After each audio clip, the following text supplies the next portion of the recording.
Hello guys, welcome back to new video. दोस्तों, आज की वीडियो में हम लोग किशोरावस्था का अगला पार्ट यानी पार्ट 2 हम लोग देखने वाले हैं। अगर आप लोग पिछला वीडियो किशोरावस्था वाला नहीं देखे हैं पार्ट 1, तो सबसे पहले उसको देखकर आइए, क्योंकि वो वीडियो अगर आप लोग देख लोगे तभी ये वीडियो आप लोगों को समझ में आएगा। क्योंकि पिछले वीडियो में जो है मतलब किशोरावस्था के जो पार्ट 1 में हमने किशोरावस्था का अर्थ समझा है, किशोरावस्था की परिभाषाएं हम लोग ने देखा है, किशोरावस्था की जो विकास के सिद्धांत उसको हम लोगों ने देखा है। उसके बाद किशोरावस्था के जो मुख्य विशेषताएं, ये सारी चीज़ें जो है हम लोग पार्ट 1 में जो है ये सारी चीज़ें मैंने ऑलरेडी पढ़ा दिया है। अब हम लोग किशोरावस्था में शिक्षा का स्वरूप जानेंगे। उसके बाद हम लोग जानेंगे कि किशोरावस्था में जो है शारीरिक विकास जो है कैसे होता है, उसके बाद मानसिक विकास कैसे होता है। ये सारी चीज़ें जो हैं इस वीडियो में हम लोग देखने वाले हैं। तो अगर आप लोग फर्स्ट वाला पार्ट वाला वीडियो नहीं देखे तो सबसे पहले उस वीडियो को देखकर आइएगा, क्योंकि यहाँ तक मैंने ऑलरेडी उस वीडियो में बता दिया है। अब हम लोग इस वीडियो में किशोरावस्था में शिक्षा का स्वरूप देखने वाले हैं। आप किसी भी यूनिवर्सिटी से, सबसे पहले मैं बता देता हूँ, चाहे आप छत्रपति साहू जी महाराज यूनिवर्सिटी से हो या लखनऊ यूनिवर्सिटी से हो या जी प्रयागराज यूनिवर्सिटी यानी रज्जू भैया यूनिवर्सिटी से हो, किसी भी यूनिवर्सिटी से हो, आप सब लोगों का सेम सेम मतलब कि सिलेबस रहने वाला है। अगर आपको आपके सिलेबस में जो शिक्षा के मनोवैज्ञानिक परिप्रेक्ष्य है, तो उसी का टॉपिक ये हम लोग चल रहा है। पीछे जो है 2 वीडियो ऑलरेडी मैंने प्रोवाइड करवा दिया है, तो आप लोग 2 वीडियो पहले से आप लोग देख लीजिएगा। इसी तरह मैं डेली दो वीडियो आप लोगों को प्रोवाइड करवाता हूँ, एक सुबह एक शाम। तो आप लोगों को पेपर के पहले तक आप लोगों के सारा डाउट जो है मैं इंपॉर्टेंट टॉपिक जो है क्लियर करवा दूंगा। आप लोग मेरे चैनल से ज़रूर जुड़े रहना। अगर चैनल को सब्सक्राइब अभी तक नहीं किया है तो प्लीज़ चैनल को सब्सक्राइब जरूर कर लेना, क्योंकि छत्रपति साहू जी महाराज यूनिवर्सिटी की पल पल की अपडेट इसी चैनल से जो है मिलती रहेंगी। और बीएड फर्स्ट सेमेस्टर की क्लासेज जो है इसी चैनल पे जो है आप लोगों को फ्री में बिल्कुल प्रोवाइड करवाई जाती हैं। तो आइए हम लोग इस वीडियो में शुरू करने वाले हैं किशोरावस्था में शिक्षा का स्वरूप क्या है, यानी कि जो nature of education in adolescence. किशोरावस्था में शिक्षा का क्या स्वरूप है, शिक्षा किस प्रकार महत्वपूर्ण है, उस चीज़ को हम लोग इस वीडियो में जो है देखने वाले हैं। तो सबसे पहले जो है किशोरावस्था जीवन का सबसे कठिन काल और नाजुक काल माना जाता है। यानी कि जो किशोरावस्था है वो हमारे जीवन काल का जो है सबसे कठिन काल माना जाता है और सबसे नाजुक समय माना जाता है। इस समय में जो है किशोर में शारीरिक मानसिक दृष्टि से क्रांतिकारी परिवर्तन होते हैं। यानी कि इस समय जो है जब भी कोई भी बच्चा किशोरावस्था में होता है तो उसके शारीरिक शारीरिक परिवर्तन होना प्रारंभ हो जाता है, उसके मानसिक परिवर्तन होना प्रारंभ हो जाता है और उसके क्रांतिकारी परिवर्तन जो है इसी किशोरावस्था में जो है प्रारंभ हो जाते हैं। इसी अवस्था में वह अच्छा बुरा, देश प्रेमी, देशद्रोही, धार्मिक, अधार्मिक, परिश्रमी या अकर्मण्य, सभ्य, शिष्ट, सामाजिक, असभ्य, अशिष्ट, असामाजिक, ये सारी चीज़ों को वो जो है अलग अलग मतलब तुलनात्मक जो है वो समझने लगता है। मतलब कि कौन सा व्यक्ति अच्छा है, कौन सा व्यक्ति बुरा है। देश प्रेम से संबंधित मतलब कि उसके मन में जो है देश प्रेम की भावना जागृत हो जाती है, देशद्रोही की भावना जो है जागृत हो जाती है। उसके बाद धार्मिक अधार्मिक वह समझने लगता है, परिश्रमी अकर्मण्य को जो है वो समझने लगता है। उसके बाद सभ्य चीज़ें, कौन से व्यक्ति सभ्य है असभ्य, ये सारी चीज़ें जो है वो किशोरावस्था में जैसे ही कोई भी बच्चा प्रवेश करता है तो ये सारी चीज़ें जो है वो मतलब कि अचानक से वो मतलब ये सारी चीज़ें जो है समझने लगता है। अतः किशोरों को उचित मार्ग प्रदर्शन करना अनिवार्य है। यानी कि किशोरों को यानी किशोरावस्था में जब बालक प्रवेश करता है तो उसको जो है उचित मार्ग देना अति आवश्यक माना जाता है। अगर आप लोग उसको जो है उचित मार्ग नहीं देंगे तो हो सकता है वो बच्चा जो है वो गलत मार्ग पे चला जाए और उसको जो है लाइफ भी बर्बाद हो सकती है। तो शैक्षिक दृष्टि से यह काल अत्यंत महत्वपूर्ण होता है। यानी शिक्षा की दृष्टि से जो है यह काल यानी किशोरावस्था जो है अत्यंत महत्वपूर्ण काल माना जाता है। इसीलिए जो है किशोरों के भावी जीवन में निर्माताओं में माता पिता, अभिभावकों तथा शिक्षकों को उनके लिए उपयुक्त सुनियोजित शिक्षा की व्यवस्था करना परम कर्तव्य है।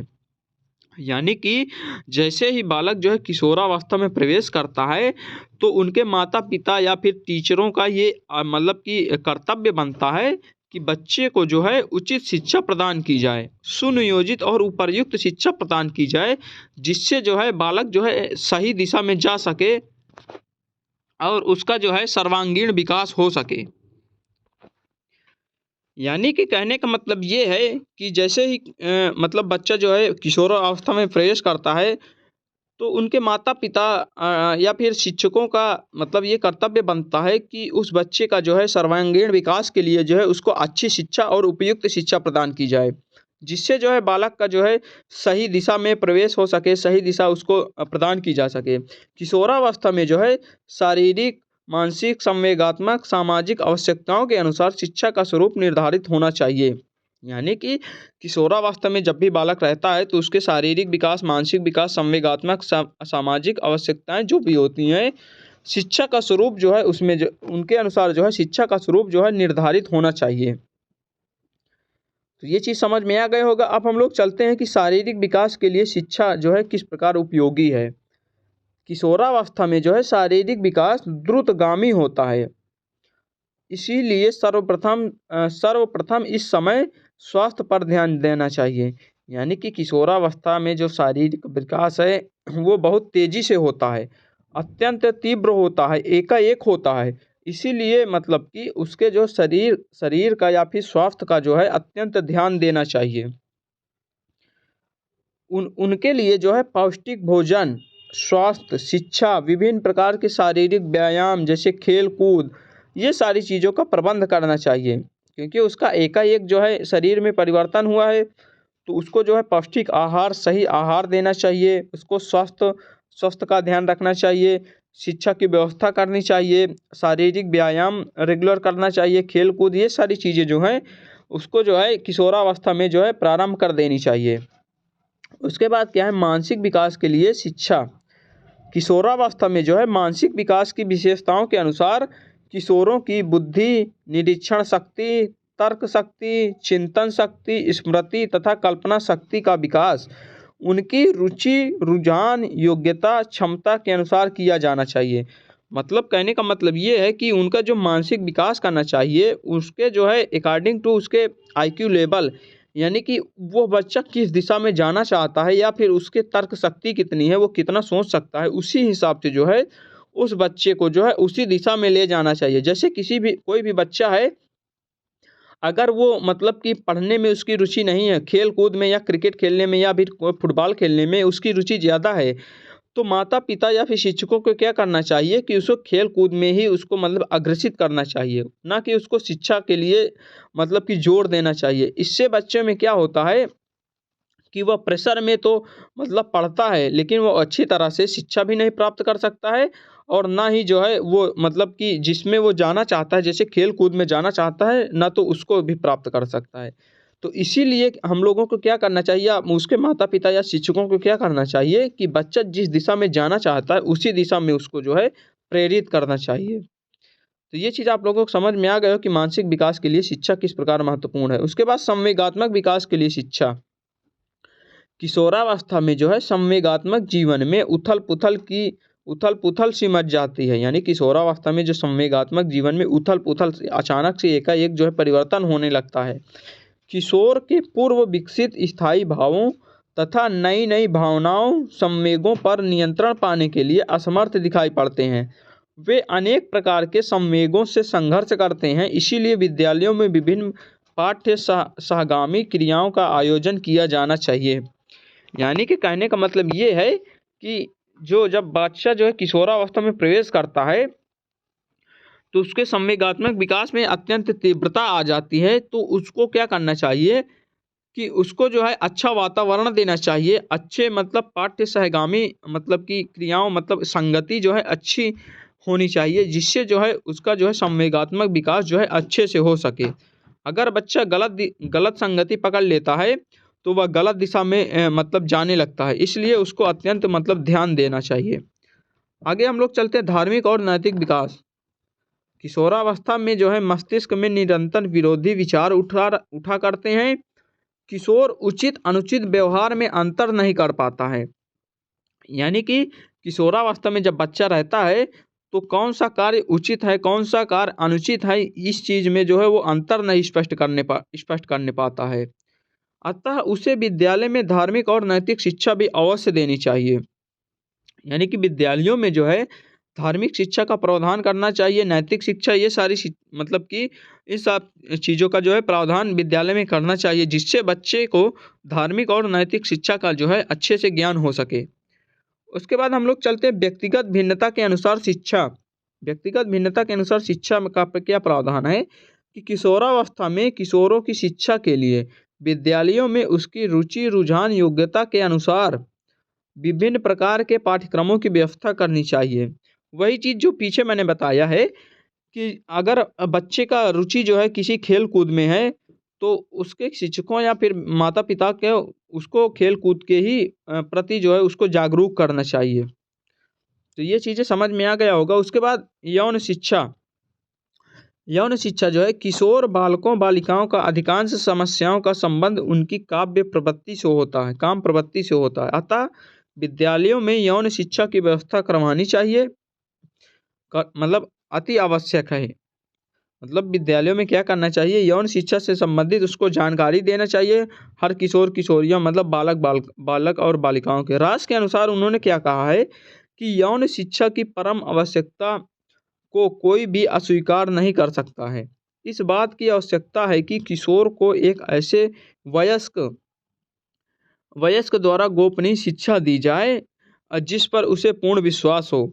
यानी कि राष्ट्र ने जी ने क्या कहा है कि किशोरावस्था में जो है बच्चों को जो है एक ऐसे मतलब शिक्षक की ज़रूरत होती है, वो शिक्षक गोपनीय हो, जिससे मतलब कि बच्चों को वो समझा सके ये सारी चीज़ें कि यौन शिक्षा क्या होती हैं, इससे क्या लाभ होते हैं या क्या हानियाँ, जो भी मतलब कि यौन शिक्षा के बारे में एक ऐसे टीचर की आवश्यकता होनी चाहिए, वो मतलब कि गोपनीय शिक्षा देनी चाहिए, जिससे जो है बालक को पूर्ण विश्वास हो सके, वो आत्मविश्वास में रह सके। आगे हम लोग चलते हैं। अब हम लोग देखने वाले किशोरावस्था में शारीरिक विकास। अभी तक हमने मानसिक विकास देखा, अब हम लोग देखते हैं शारीरिक विकास। किशोरावस्था में किस प्रकार से शारीरिक विकास होता है।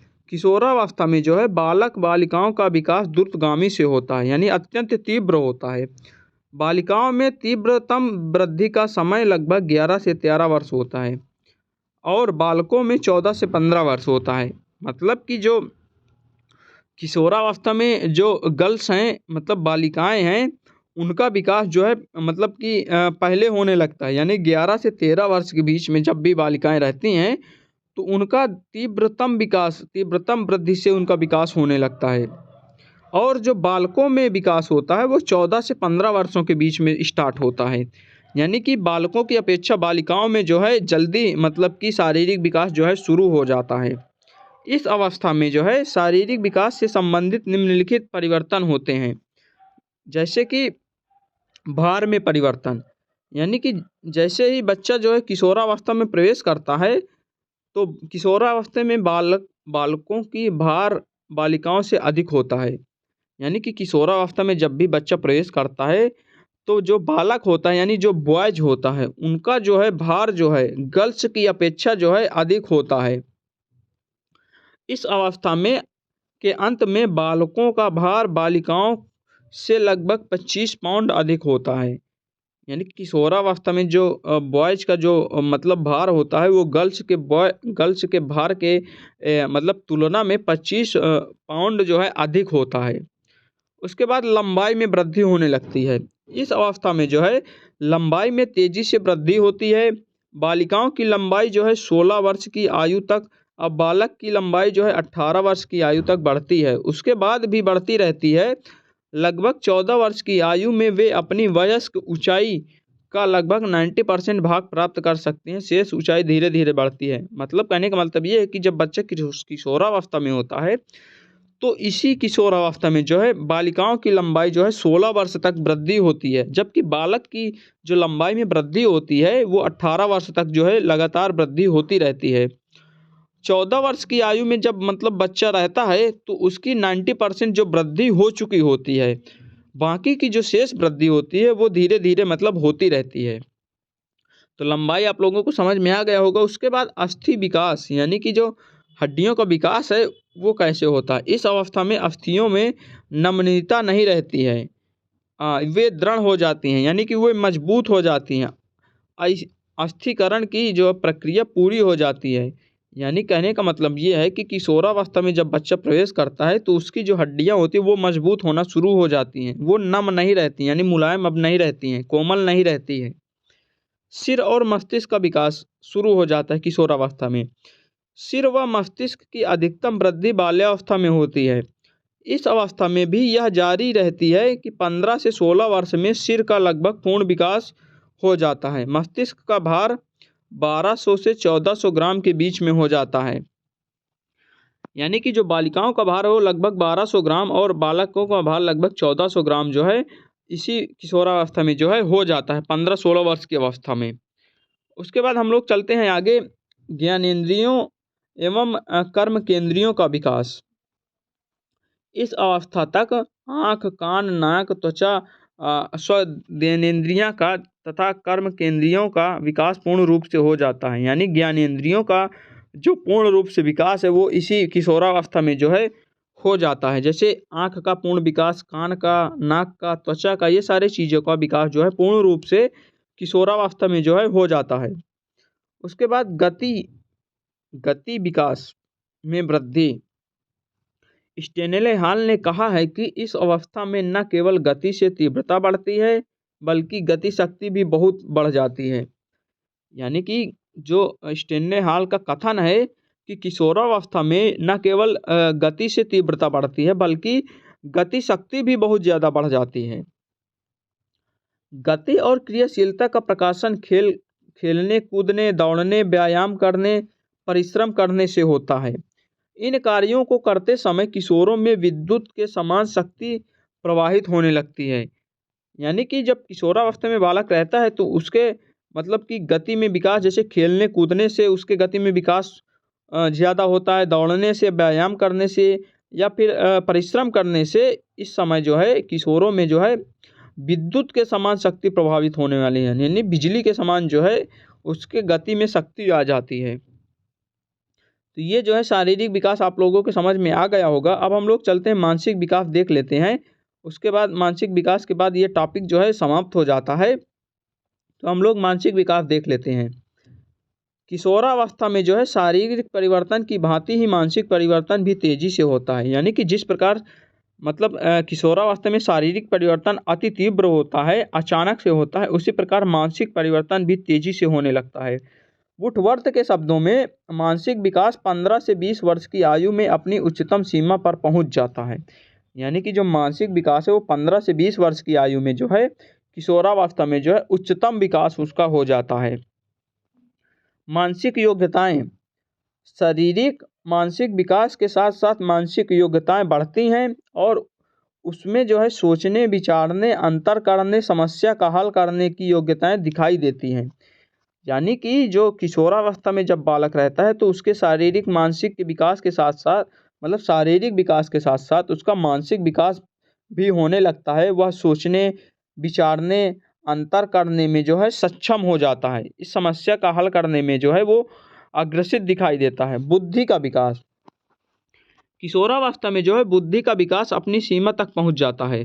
बौद्धिक विकास की पूर्णता के कारण उसमें निम्नलिखित बौद्धिक कार्यों को करने की क्षमता दिखाई देने लगती है। यानी कि किशोरावस्था में बुद्धि का विकास जो है अपनी परम सीमा पर पहुंच जाता है। आगे हम लोग चलते हैं। अब यहाँ पे देख लीजिए कि जो बुद्धि के विकास में किस किस प्रकार से परिवर्तन होते हैं। जैसे चिंतन शक्ति में विकास होता है, तर्क शक्ति में विकास होता है, ध्यान मतलब किशोरावस्था में जब बच्चा रहता है तो किसी भी टॉपिक या किसी भी चीज़ को वो मतलब ध्यान से देखता है, ध्यान से पढ़ता है या जो भी है मतलब ध्यान देता है। स्मरण शक्ति में विकास होने लगता है, कल्पना शक्ति में विकास होने लगता है, भाषा का विकास होने लगता है। ये सारे विकास जो है वो जो है किशोरावस्था में जो है प्रारंभ हो जाते हैं। उसके बाद रुचियों का विकास। इस समय उनमें जो है बहुमुखी रुचियों का विकास होता है जो कि शारीरिक स्वास्थ्य, अध्ययन, चरित्र, मानसिक स्वास्थ्य, अच्छा भोजन, वेशभूषा, जीवन के आदर्शों आदि से संबंधित होती है। रुचियों सीखने में सहायक होती हैं। यानी कि इस समय जब बच्चा जो किशोरावस्था में होता है तो उसके जो है शारीरिक में स्वास्थ्य में विकास होता है, अध्ययन, चरित्र में विकास होता है, मानसिक स्वास्थ्य में विकास होता है, अच्छा भोजन, वेशभूषा, ये सारी चीज़ों को पाने के लिए वो अग्रसित होने लगता है। उसके बाद सीखने की क्षमता का विकास। इस समय जो है इस समय जिज्ञासा प्रवृत्ति की प्रबलता के कारण किशोर शीघ्र सीखने का प्रयत्न करता है। यानी कि किशोरावस्था में बच्चा जो है किसी भी चीज़ को सीखने का अत्यंत प्रयास करता है। जैसे कि कोई भी बच्चा है, अगर मतलब कि वो जैसे मोटरसाइकिल चलाने का प्रयास करता है, तो वह मतलब चाहता है कि कितना जल्दी से जल्दी हम लोग गाड़ी सीख लें, मोटरसाइकिल जो है चलाना सीख लें। उसका शीघ्र मतलब कि बहुत अत्यंत प्रयास करता है। वह व्यावहारिक, सैद्धांतिक, वैज्ञानिक, यांत्रिक विषयों को सीखने में रुचि दिखाता है। यानी कि व्यवहारिक जीवन को सीखने में, सैद्धांतिक, वैज्ञानिक, यांत्रिक चीज़ों को सीखने में जो है वो ज़्यादा रुचि दिखाता है। इस समय उनमें जो है सीखने की क्षमता अधिक विकास होता है। यानी कि कोई भी चीज़ है, कोई भी चीज़ सीखना है, तो उसमें जो है सबसे अधिक विकास जो है किशोरावस्था में देखने को मिलता है। उसके बाद हम लोग ये टॉपिक जो है समाप्त हो जाता है किशोरावस्था में। तो किशोरावस्था में हम लोगों ने पूरा ए टू जेड जो है कवर कर लिया है। पहले वीडियो में मैंने पूरा बताया है कि किशोरावस्था का अर्थ क्या है, उसकी परिभाषाएँ क्या हैं, उसके बाद उसकी सिद्धांत क्या हैं, उसके बाद उसके जो है मुख्य विशेषताएँ क्या हैं। ये सारा चीज़ें जो है हम लोग फर्स्ट वीडियो में क्लियर किए हैं। उसके बाद हम लोग इस वीडियो में जो है शिक्षा का स्वरूप देखा है। उसके बाद हम लोगों ने देखा है कि शारीरिक विकास कैसे होता है, उसके बाद मानसिक विकास कैसे होता है। ये सारी चीज़ें जो हैं यानी कि किशोरावस्था जो है हम लोगों ने 2 वीडियो में कवर कर लिया है। बिल्कुल आसान भाषा में मैंने बताया है, आप लोगों को समझ में आ गया होगा। और जिस भी टॉपिक पे आप लोगों को वीडियो चाहिए तो आप लोग कमेंट ज़रूर करना, मुझे बता देना कि इस टॉपिक पे हम लोगों को वीडियो चाहिए। आप लोग किसी भी यूनिवर्सिटी से हों, चाहे प्रयागराज यूनिवर्सिटी से हो, लखनऊ यूनिवर्सिटी से हो या फिर कानपुर यूनिवर्सिटी से हो, किसी भी यूनिवर्सिटी से हो, तो आप लोगों को सब कुछ सिलेबस सेम रहने वाला है। तो आप सब लोग मेरे चैनल से ज़रूर जुड़ सकते हैं और ऐसे ही डेली मैं आप लोगों को 2 वीडियो प्रोवाइड करता रहूँगा। आप लोगों के पेपर के पहले तक लगभग इम्पोर्टेंट टॉपिक जो है मैं कवर करवा दूँगा। जो भी इम्पोर्टेंट टॉपिक पेपर्स में आने की संभावनाएँ रहती हैं या बार-बार आते हैं, प्रीवियस ईयर में देखने को मिले हैं, उसी टॉपिक को हम लोग पहले कवर करेंगे। तो आप लोग कमेंट करके ज़रूर बताना कि वीडियो जो है ये क्लास कैसी लगी। अगर वीडियो अच्छी लगी तो वीडियो को लाइक करें, कमेंट करें, शेयर करें। अगर चैनल को अभी तक सब्सक्राइब नहीं किया तो प्लीज़ चैनल को सब्सक्राइब ज़रूर कर लें, क्योंकि ऐसे ही पल-पल की अपडेट छत्रपति साहू जी महाराज यूनिवर्सिटी से मैं पल-पल की अपडेट आप लोगों को समय से देता रहूँगा। तो thanks for watching this video.